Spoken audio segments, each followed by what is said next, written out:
오늘은 성경에서 가장 귀하다고 얘기를 하는 로마서 8장 말씀으로 은혜를 받으려고 합니다. 성경 가운데에서도 굉장히 중요하고 또 귀하다고 얘기를 해요. 이 8장을. 그리고 다른 말로는 성령장이라고도 해요.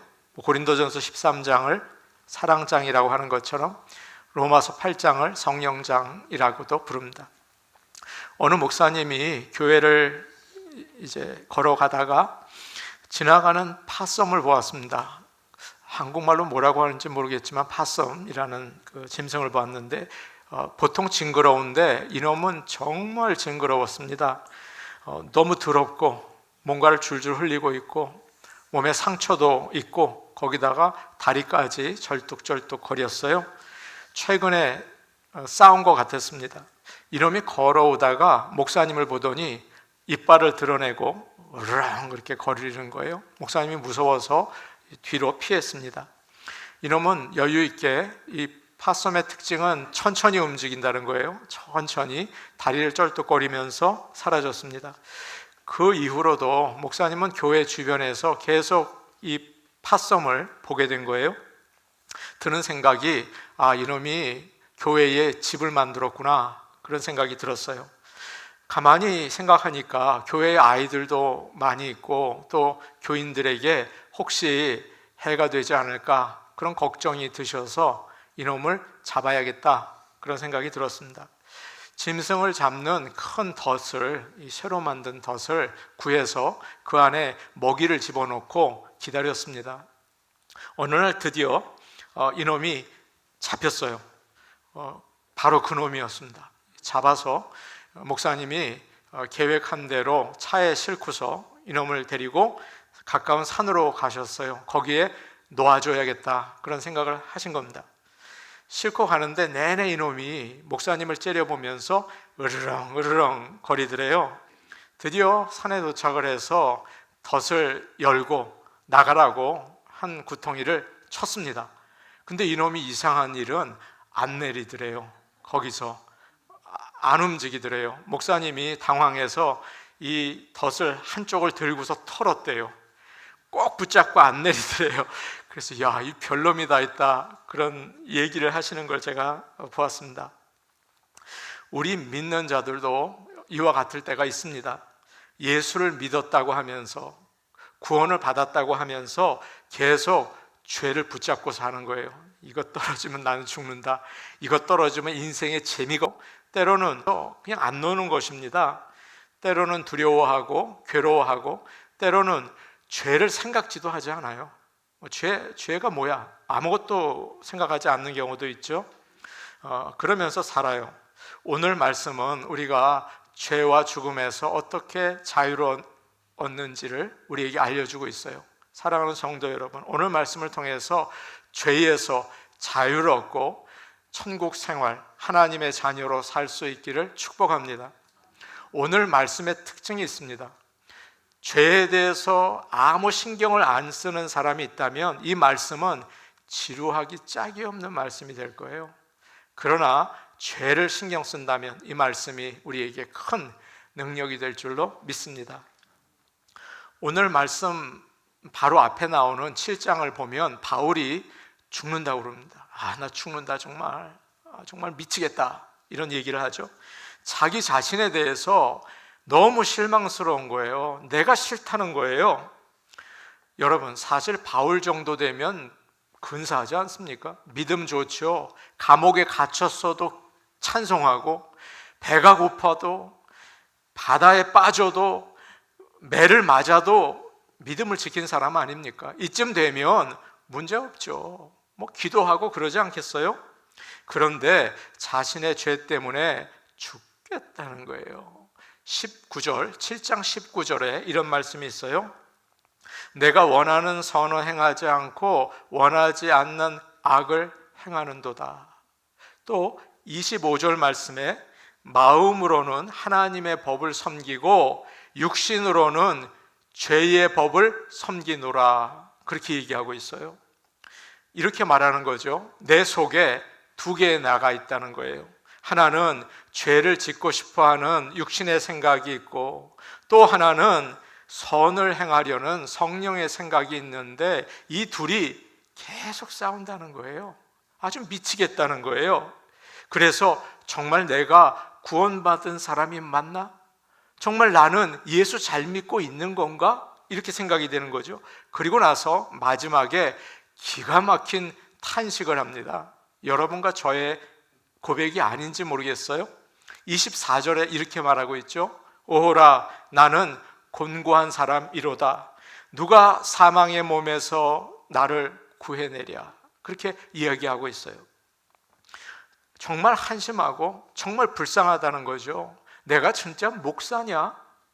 내가 진짜 장로냐? 내가 진짜 권사 맞냐?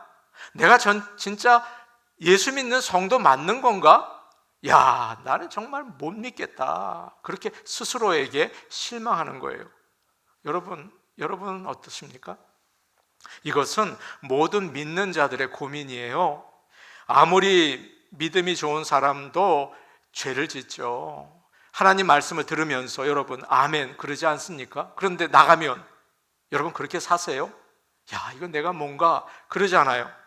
열심히 기도하고 열심히 봉사하시는 거 제가 알아요. 그런데 나가면 또 실수하고 넘어지죠.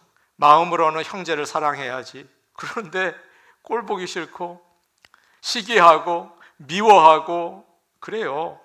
부모에게 효도해야지. 그런데 마음 아프게 하는 일만 골라서 하는 내 자신을 보게 됩니다. 은혜를 받고 나서 술 한잔 하게 되고 담배도 하게 되고 음란한 생각도 하게 되고 우리의 모습들 아닙니까? 그래서 다른 사람들에게 이렇게 조언을 해요. 내가 신앙생활 다 해봤어. 그런데 말짱 도루묵이야. 그런 얘기하는 사람들이 있다는 거예요. 여러분은 어떠십니까? 이렇게 절망하고 포기해서는 안 되겠죠. 믿는 자라면 누구나 당연히 이런 영적인 전쟁을 하게 돼요. 예수를 믿고 구원받는 사람이라고 하더라도 하늘나라 가기 전까지 이렇다고요. 이런 갈등을 하고 산다는 거예요. 갈등이 없는 사람은 죽은 사람이에요. 그래서 어떤 사람은 이렇게 말했습니다. 성령 충만은 곧 갈등 충만이다. 여러분 한번 같이 했으면 좋겠는데요. 성령 충만은 갈등 충만이다. 좀 이상한 말이죠. 자신이 잘못하는 모습을 보면서 실망하고 안타까워한다는 거예요. 이것이 바로 믿는 사람이고요. 그것이 없으면 죽은 사람이에요. 어떤 사람은 예수를 믿는다고 하면서 주일날 놀러 갑니다. 놀러 가요. 즐겁게 지내요. 그런데 마음이 하나도 거리낌이 없어요. 그냥 즐거워요. 기도하지 않고 하나님의 말씀에 순종하지 않아도 아무렇지도 않습니다. 그냥 어제나 오늘이나 그게 그거예요. 그리고 자기 잘난 것만 자랑해요. 뭐 나는 잘하고 있다. 나는 너보다 낫다. 그거 자꾸 얘기하는 거죠. 그런 사람은 한번 생각해 봐야 돼요. 구원받은 사람이 맞나? 그런 거죠. 죄를 지으면 안타까워해야 합니다. 이거 하나님 이거 섭섭해하면 어떡하지? 안타까워해야 되는 거죠. 그것이 바로 구원받았다는 표시예요. 여러분에게 그런 모습이 있으세요? 어느 아주머니가 아들 하나를 키우면서 장사를 하고 살았습니다. 그런데 그분이 시장에서 장사를 하다가 옆에 있는 사람에게 전도를 받고 교회에 나오기 시작하셨어요. 얼마나 기쁜지 늘 즐거웠어요. 그렇게 좋아하면서 주일, 수요일, 철야 기도회, 새벽 기도회까지 다 나왔어요. 좋으니까 나왔어요. 그런데 언제부턴지 얼굴이 어두워지고 교회에 나오는 것이 싫었어요. 점점 예배에 빠지더니 잘 안 나오기 시작했습니다. 어느 날 목사님을 찾아왔어요. 목사님, 저는 이제 그만 믿으려고요. 이렇게 얘기했습니다.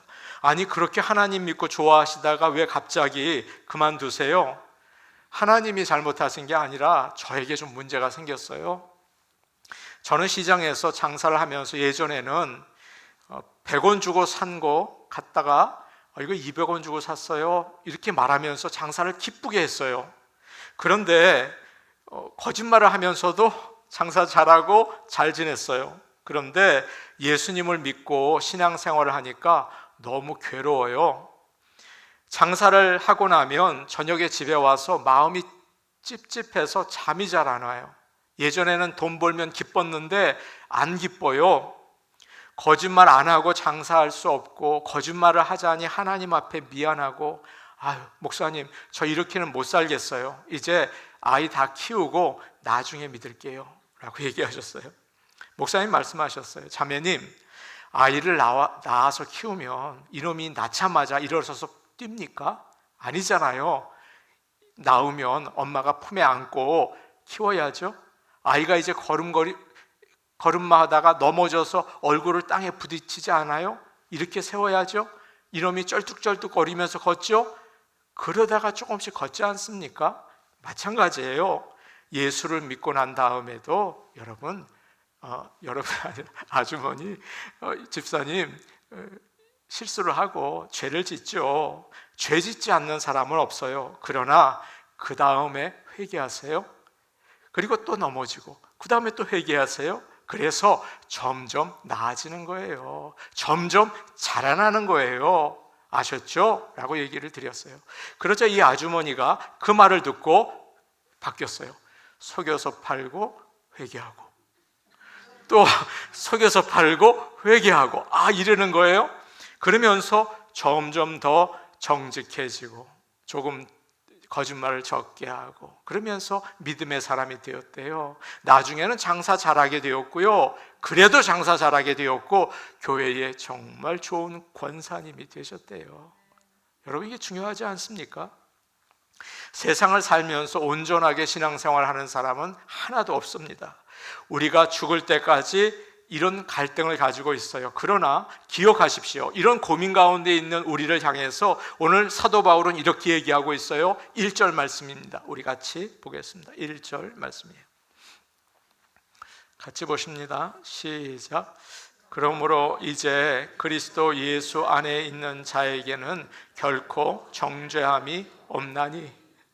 현대인의 성경을 보니까 확 와닿습니다. 예수님을 믿는 사람들에게는 유죄 판결이 없습니다. 여러분, 법정에 한번 나가보세요. 여기에 있으니까 그걸 모르시겠지만 무죄라는 말을 들으면 막 그냥 뛸 듯이 기쁘지 않습니까? 저는 1절 말씀에서 예수 그리스도 안에 있는 자에게는 이라는 말이 너무 마음에 와닿아요. 예수 그리스도 안에, 우리가 예수를 믿으면 예수님 안에 들어가는 것을 여러분 아시기를 바랍니다. 엄마 품에 안기는 것처럼 예수 그리스도를 나의 구주로 믿을 때 예수님 품 안에 안기고 감싸움을 받는 거예요. 예수님이 십자가에서 나의 죄를 대신 지시고 죽으셨다는 사실을 믿을 때 하나님께서는 지금까지 내가 지은 모든 죄와 앞으로 내가 지을 모든 죄까지 결코 생각하지 않으세요. 모든 것을 용서해 주세요. 여러분, 그러면 죄가 다 사라졌다는 뜻일까요? 그렇지는 않아요.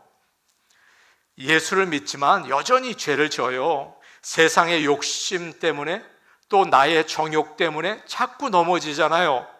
그러나 예수님 안에 있을 때 하나님은 우리를 죄인으로 보지 않으세요. 그리고 심판하지 않으시고 절대 지옥으로 보내지 않으세요. 이것을 남용하지는 마십시오. 그래? 나 용서받았네? 함부로 사지는 마세요. 그거는 구원받지 못했다는 표시예요. 연세대학교 중앙도서관 바로 앞에 동상이 하나 있어요. 연세대학교, 한국 신촌에 있는 연세대학교. 그 동상은 용재 백낙준 박사의 동상이에요. 연세대 총장이었고요. 여러분 아시죠? 백낙준 박사, 문교부 장관이었고요. 그리고 목사님이셨어요. 그런데 그의 아버지는 여러분 무당이었습니다. 박수무당, 남자 무당이었어요. 어느 날 한 사람이 지나가다가 이 박수무당에게 얘기를 했어요. 당신 무당짓 하다가 나중에 지옥 가면 어떻게 하겠어? 자식들이 저주받을 짓 그만하고 예수 믿으세요. 그런 얘기를 한 거예요. 이 백무당이 이제 백시잖아요. 이 백무당이 화가 나가지고 소리를 쳤어요. 야, 이 재수 없는 놈아, 너나 잘 믿고 천당을 가든지 백당을 가든지 네 마음대로 가라, 그렇게 얘기를 했습니다. 근데 그때부터 하나님의 역사가 시작이 되었어요. 집에 왔는데 계속 그 말이 귀에 들리는 거예요. 자식들 저주받을 짓 그만하고 예수 믿으라, 그 말이 계속 마음에 와닿는 거죠.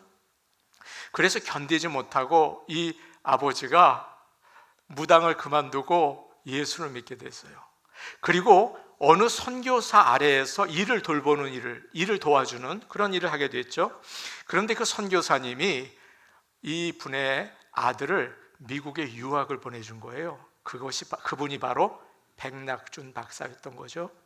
여러분, 이 사람은 예수를 믿고 죄에서 벗어나서 구원을 받았어요. 그리고 그는 하나님의 자녀가 되고 그의 인생이 죄의 저주에서 축복으로 바뀌었어요. 예수님 안에 있을 때 이런 놀라운 일이 있는 거죠. 사랑하는 여러분, 예수님 안에 있기를 원합니다. 예배만 드리지 마시고 예수를 믿으시기를 바랍니다. 말씀만 듣지 마시고 아이고 재밌다, 말씀만 듣지 마시고 예수를 믿으시기를 바랍니다. 예수님 안에 있는 거예요. 죄가 다 덮여지고 우리는 하나님의 자녀가 되는 줄로 믿습니다. 우리에게는 죄가 있어요.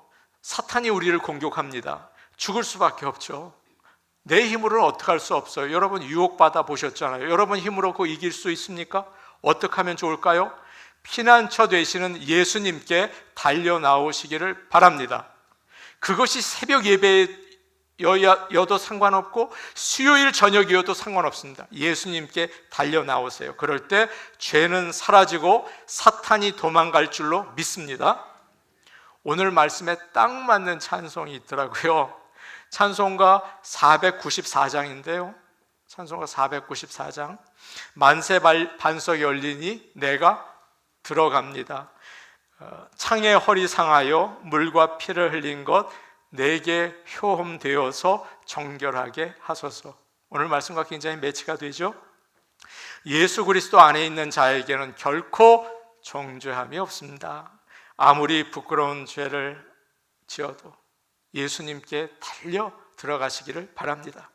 70번씩 7번 여러분 죄를 지었다 하더라도 주님께 달려가면, 회개하면 심판을 받지 않고 하나님의 은혜와 복을 받게 되는 것을 여러분 믿으시기를 축복합니다. 2절 말씀 우리 같이 보겠습니다. 2절 말씀이에요. 함께 보십니다. 2절 말씀 시작. 이는 그리스도 예수 안에 있는 생명의 성령의 법이 죄와 사망의 법에서 너를 해방하였음이라. 아멘. 사람은 누구나 법 아래 산다. 누구나 마찬가지예요. 회사에 가면 회사의 규칙을 따라야 돼요. 몇 시에 출근해서 몇 시에 퇴근하십시오. 보스의 말에는 꼭 복종하세요. 그리고 회의에 참석하셔야 합니다. 그러죠? 학교도 마찬가지예요. 여러분 학교에는 얼마나 철저한 법이 있는지 몰라요. 예전에는요 다 교복을 입었어요. 남자들은 머리를 빡빡으로 깎았어요. 저 같은 경우는 이렇게 해가지고 나오면 다 머리를 막 빡빡으로 깎게 만들었어요. 여자 같은 경우에는 치마가 짧으면 안 됐습니다.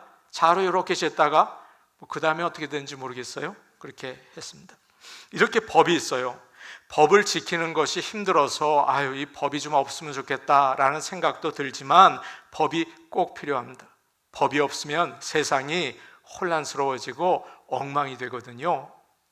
하나님께서는 모세에게 10계명을 주셨어요. 여기서 율법이 나온 거죠. 왜 주셨을까요? 사람들이 하나님이 좋아하는 게 뭔지를 모르니까, 사람들이 하나님이 원하시는 게 뭔지를 모르니까 알려주려고 율법을 주신 거예요. 여러분, 율법이 좋은 겁니까? 나쁜 겁니까? 좋은 거죠. 하나님이 뭘 좋아하시는지 그거 알아야 될 거 아닙니까?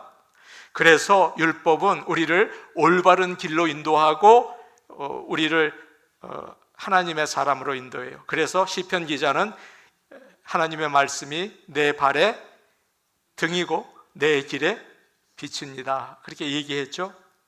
그런데 아무리 좋은 법이라고 해도 우리가 죄를 가지고 있어서 이걸 지키기가 너무 어렵더라고요. 다 지킬 수도 없어요. 어느 교회는 새로 나오는 성도들에게 세가족 교육을 시킵니다. 우리 교회도 그 시키죠. 그런데 그 교회는 책을 만들어서 교회의 규칙을 가르쳐줘요. 우리 교회에 나오면 꼭 주의를 지키셔야 합니다. 빠지시면 안 돼요. 그리고 우리 교회는 11조를 하셔야 합니다. 새벽 기도회에 나오셔야 믿음이 자랍니다. 그리고 1년에 적어도 한 번은 전도하세요 라고 가르쳤어요. 그러자 이 새로 나온 사람이 이 말을 듣다가 야, 이건 너무 힘든 거예요. 내가 이걸 어떻게 지켜? 나는 못해. 이 교회 난 못 다니겠어. 나가 넘어졌어요. 너무 심한 거 아니야? 여러분, 이렇게 법은 사람의 목을 쥐는 것처럼 부담스럽죠? 기쁘지 않아요. 행복하지 않아요. 법은 그런 겁니다. 10계명 가운데 이런 법이 있어요. 여러분에게 한번 제가 여쭤볼게요. 너를 위하여 우상을 만들지 말라. 안식일을 기억하여 거룩하게 지키라. 간음하지 말아라. 거짓말하지 말라. 내 부모를 공경하라. 이웃의 물건을 탐내지 말라. 자, 여러분 잘 지키고 계십니까? 표정이 어둡죠? 이 기본적인 것도 지키기가 어려워요. 우상을 우리가 섬기죠. 그리고 미워하고 시기하고 거짓말하고 음욕을 품기도 해요. 이게 지키기가 어려운 거예요. 모든 율법을 지키면 좋겠지만 그렇게 지킬 수가 없습니다. 그래서 율법은 우리의 잘못을 지적하고 깨닫게 해줘요. 율법을 얘기하면 부담스럽죠. 내가 벌을 받아야겠구나, 내가 죄를 져서 죽어야겠구나, 그런 생각이 든다고요. 율법은 그런 것입니다. 그래서 오늘 우리가 읽은 2절에서는 뭐라고 얘기합니까? 죄와 사망의 법이다. 이 법은 죄를 가르쳐주고 우리가 죽는다는 것을 알려준다, 그렇게 얘기하고 있잖아요. 로마서 3장 20절 말씀 우리 같이 보겠습니다. 로마서 3장 20절 말씀이에요. 로마서 3장 20절입니다. 자, 우리 같이 한번 보죠. 시작. 그러므로 율법의 행위로 그의 앞에 의롭다 하심을 얻을 육체가 없나니 율법으로는 죄를 깨달음이니라. 그래서 얘기하죠. 하나님 어떻게 합니까? 저는 도저히 성경에 있는 율법을 다 지킬 수가 없습니다. 저는 어떻게 하면 좋을까요? 바울은 그래서 이런 말도 하죠. 오호라, 나는 공고한 자로다. 누가 이 죽음의 몸에서 나를 건져낼까? 여러분은 다 죽을 수밖에 없어요. 지옥에 갈 수밖에 없는 거죠. 제가 이렇게 웃으면서 얘기하니까 좀 와닿지 않을지 모르지만 지옥에 갈 수 없어요. 그런데 하나님께서 우리에게 살 길을 주셨어요.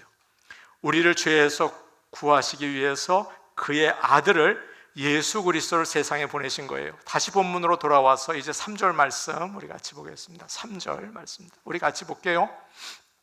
시작.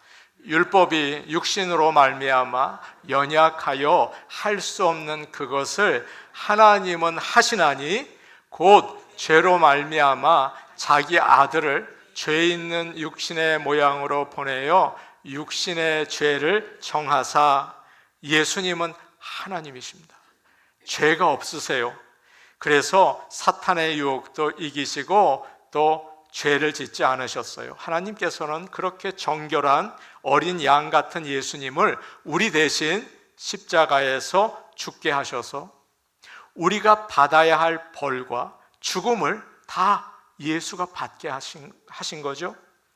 사탄의 자녀이고 죄의 노예였던 우리가 예수님을 믿으면 이처럼 예수님 안에 들어와 살 수 있는 것을 여러분 믿으시기를 바랍니다.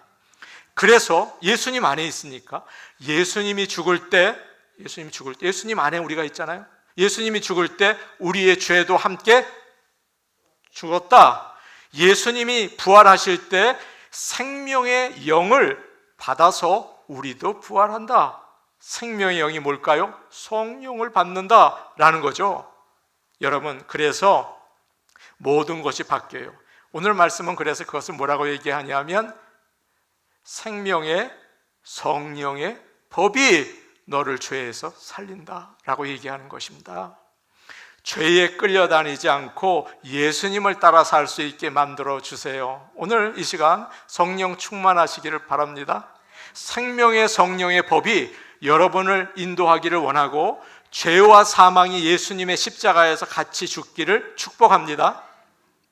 이것이 바로 생명의 성령의 법이에요. 예전에 저는 블룸필드 근처에 살았어요. 제가요. 그 근처에 하와이안 가든으로 가면 카지노가 있어요. 큰 카지노가 있는데 얼마나 사람이 많이 오는지 어마어마한 주차장에 밤에도 가득하고 낮에도 가득하고 제가 새벽 기도에 갔다 올 때도 가득해요. 얼마나 부러웠는지 몰라요. 교인이 이 정도 되면 살겠다. 카지노가 부럽더라고요. 그 주차장이 부럽더라고요. 돈이 많은 것도 아닌데 제가 아는 분들을 보니까 잠깐 일을 멈추고 얼른 카지노에 갔다 와요. 야, 그 대단하던데요. 가정이 깨지고 빚이 쌓이고 아이들까지 이상해졌는데도 틈만 나면 카지노 가요.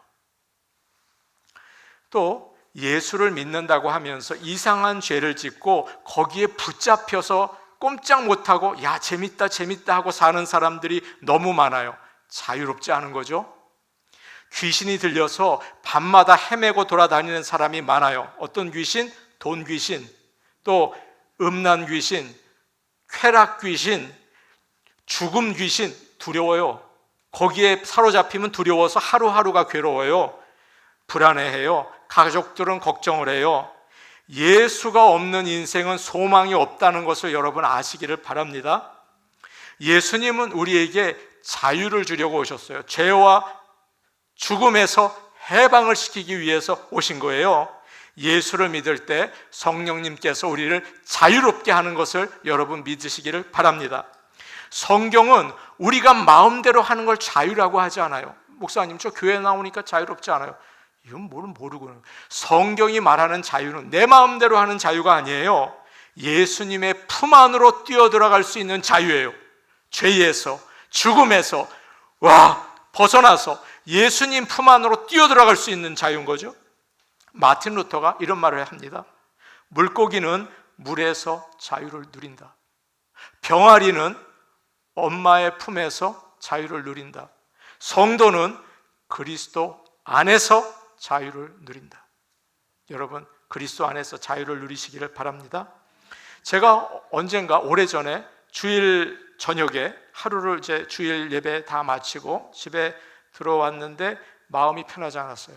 주일 지나고 마음이 편하지 않아서 괴로워하니까 아내가 저에게 오더니 대뜸 그런 말을 해요. 여보, 걱정하지 마. 걱정은 내가 다 할게.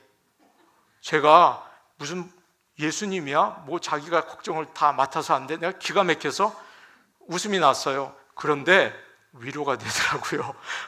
그래도 여러분, 그 남편이 막 걱정하면 꼭 그렇게 얘기하세요. 걱정하지 마, 내가 다 걱정할게. 자기가 무슨 예수님이야? 뭐 다 알아서 한대? 그런데도 위로가 되더라고요. 예수님은 나의 모든 죄의 짐을 대신 져주시는 분입니다. 내 모든 시험 무거운 짐을 주 예수 앞에 아뢰이면 근심에 쌓인 날 돌아보사 내 근심 모두 맡으시네.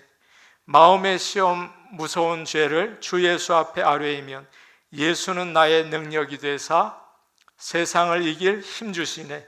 무거운 짐을 나 홀로 지고 견디다 못해 쓰러질 때 불쌍히 여겨 구원해 주리. 은혜의 주님 오직 누구요? 여러분 잊지 마십시오. 잊지 마십시오. 4절 말씀 우리 마지막으로 볼까요? 4절 말씀입니다. 4절 말씀입니다. 로마서 8장 4절 말씀입니다. 우리 같이 볼게요. 시작. 육신을 따르지 않고 그 영을 따라 행하는 우리에게 율법의 요구가 이루어지게 하려 하심이라. 하나님께서는 우리가 마음대로 살라고 구원해 주신 게 아니에요. 하나님의 뜻을 따라 살 수 있도록 구원해 주셨어요. 참으로 믿는 사람은 육신을 따라 살지 않고 성령을 따라 살아요. 성령께서 우리 안에 올바로 살아야겠다는 마음을 주세요. 성령께서 말이에요. 그리고 그런 능력도 주세요. 전에는 율법이, 이 법이 짐이고 부담이었는데 이제는 할만해요. 하고 싶어요. 어떤 여인이 한 남자와 결혼을 해서 살았습니다. 이 남편이 얼마나 인상이 반듯하고 깔끔해 보이는지 아주 마음이 끌렸어요. 근데 이 남편이 모든 점에서 완벽한 겁니다. 모든 것에 규칙을 정하고 어기면 소리를 지르고요, 나중엔 때리기까지 했대요. 작은 실수도 용서하지 않아요. 그런데 처음에는 보니까 존경스럽거든요. 우리 남편 정말 대단하다. 그런데 점점 무서워졌어요.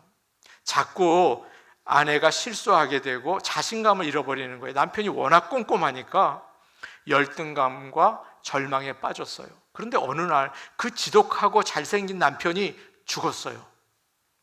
처음에는 혼자 되었다는 게 너무 충격적이고 마음이 아팠는데 몇 년 지나고 나니까 자유로운 걸 느끼게 됐어요. 남편이 죽은 지 몇 년 지난 다음에 직장 친구로부터 어떤 다른 남자를 소개받아서 재혼을 하게 됐습니다. 근데 이 남자는 아주 달라요. 너무 마음이 넓은 거죠. 아내가 실수를 해도 그럴 수도 있지, 나도 그러는데 그러면서 위로해줘요. 새로운 남편과 살면서 이 여인은 자신감을 가지게 됐어요. 나도 잘하는구나. 그래서 더 이상 남편이 뭐라고 구박하지 않는데 가정을 아름답게 꾸며요. 맛있는 밥을 해내기 시작했어요. 남편은 이제 더 이상 두려움의 대상이 아니고 기다려지는 대상이 됐어요. 행복해요. 마찬가지입니다. 우리는 예수님이 나의 죄를 대신하셔서 그 사랑으로 죽으셨기 때문에 더 이상 죄의 노예가 아니에요. 더 이상 율법의 눈치를 볼 필요가 없어요. 이제는 성령님께서 내 안에 계시기 때문에 하나님이 원하시는 일들을 기쁨으로 할 수 있어요. 사랑하는 성도 여러분, 진짜 예수를 믿으시기를 바랍니다. 그래서 기쁨으로 하나님을 섬기시기를 바랍니다. 전에 율법이 하라는 거 부담스러웠고 싫었는데 기쁨으로 감당할 수 있죠. 주의 법이 내게 어찌 그리 사랑스러운지요. 시편 119편의 말씀이 나의 삶의 고백이 돼요. 사랑하는 여러분, 우리가 기쁨으로 주를 섬기기를 원합니다. 죄와 죽음에서 벗어나서 예수님께 달려나가시기를 바랍니다. 주님이 주시는 성령으로 여러분 자연스럽게 즐거움으로 주님을 섬기며 하나님의 말씀을 따라 살 수 있는 복된 성도들 되시기를 간절히 축복합니다. 아멘. 우리 같이 기도하시겠습니다. 오늘 오신 아버지 하나님, 우리가 예배만 드리는 게 아니라 예수를 믿기를 원합니다. 교회만 나오는 게 아니라 예수를 믿기를 원합니다.